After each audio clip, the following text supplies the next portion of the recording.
One America's Greta and Kargaran, and I want to ask you guys, how does Hillary go about unifying the Democratic Party after we saw such divide in that convention center today?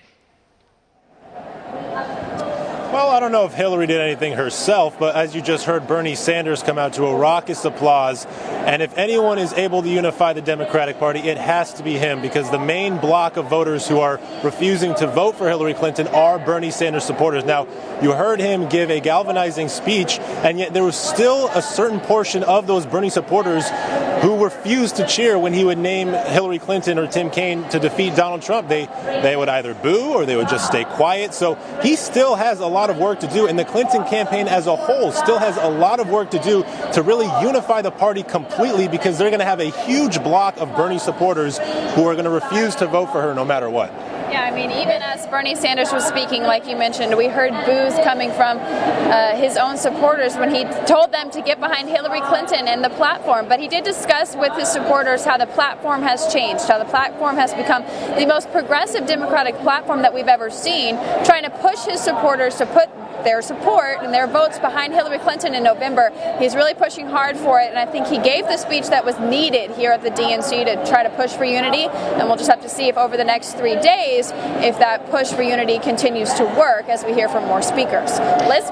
Right, because we heard him at the beginning of his speech talking about going to be in attendance at the convention tomorrow. He'll be there for a roll call. He talked about the number of pledged delegates he had.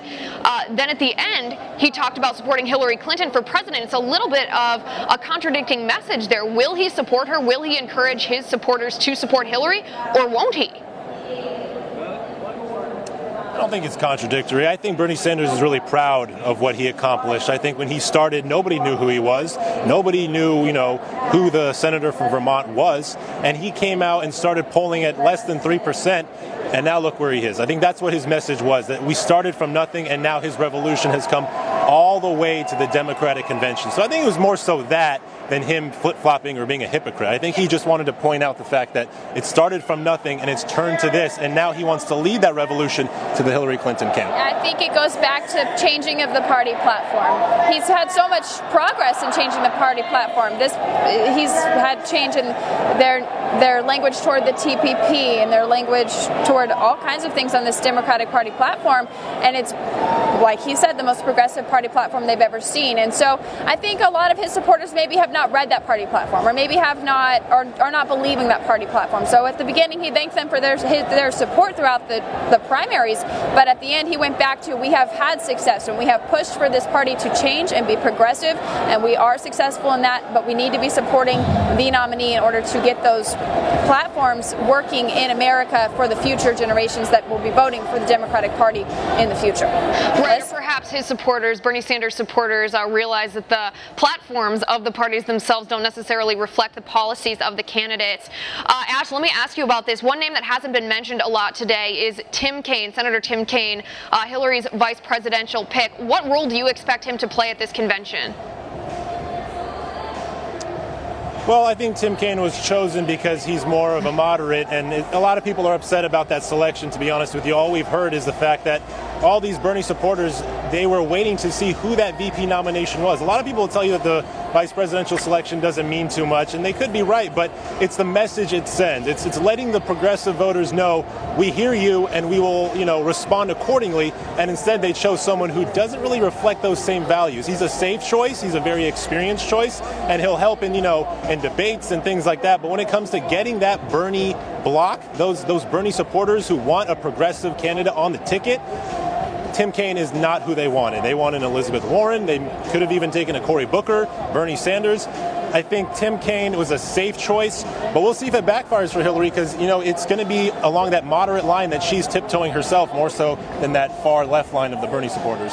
Yeah, I mean, you say the VP, you question the role they play even in a presidency, but then the role they play in the general election is the biggest role they'll play throughout any time that any president will be in office. Their role is to pull in voters that presidential candidate isn't pulling in on their own. And I think Tim Kaine and Hillary Clinton align very well with each other, and he's not necessarily pulling in voters from the more progressive side that she needs to be pulling in, that she's not pulling in on her own. A good comparison would be Donald Trump selecting Newt Gingrich instead of Mike Pence. You know, Right. Mike Pence is seen as the yin to his yang, and if he had selected Newt Gingrich, it would be two people who are very similar. And I feel like that's the feeling that a lot of these voters have, or these delegates have, with the Tim Kaine selection. It's kind of like Hillary Jr. or Hillary 2.0, rather than someone who's different, someone that speaks their language. So I'm not sure it's going to be received too well, but of course it'll be received well by the Hillary delegates and the Hillary supporters themselves. Liz? Good, and count me as one of the ones surprised that Hillary Clinton picked Tim Kaine and that Donald Trump picked Mike Pence. I expected them both to pick someone a little more outsider than they did. Ash, Kargaran, Greta, I thank you guys so much for your coverage tonight. And that will do it for us for the first day of the Democratic National Convention. The theme tonight, United Together. The result, not quite the unity the Democrats were hoping for. Plenty of anti-Hillary sentiment floating around that convention center. And pleas from Michelle Obama and Bernie Sanders himself for Democrats to unite around their candidate seem to go largely unheeded. It's just the beginning, though. Please join us tomorrow for continuing coverage of the DNC.